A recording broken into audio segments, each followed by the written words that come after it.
Donc depuis plus de des décennies, la vanille de la Réunion descend en production, parfois même descend aussi malheureusement en qualité parce qu'on essaye de récolter avant le voleur et c'est pas possible. C'est pas le voleur qui fait la logique des choses. Et or nous ici à la Réunion, avec le coût de vie, donc la logistique est très élevée. Ce qui fait que si on fait de la vanille basique, on aura du mal, quand la vanille Madagascar va baisser, de pouvoir résister à ça. Et tout le monde connaît que c'est le poids mondial qui fixe un petit peu tout. Et c'est surtout nous, à côté de Madagascar, qui est le plus grand producteur de vanille au monde, qui arrive à une vanille très bon marché. Nous ici, on ne peut pas vendre à moins de 1000 € un kilo de vanille, on meurt.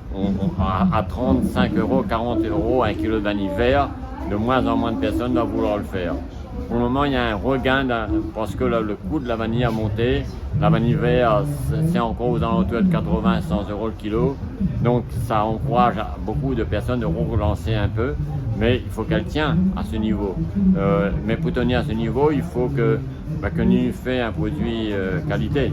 Hein. Et le qualité, en visuel, on ne voit pas.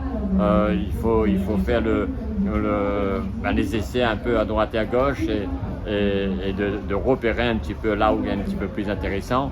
Tout le monde fait de la vanille. Et moi, par exemple, il y a 40 ans, on a commencé avec des gousses de vanille, un petit paquet vendu comme beaucoup actuellement encore qui font quand ils commencent.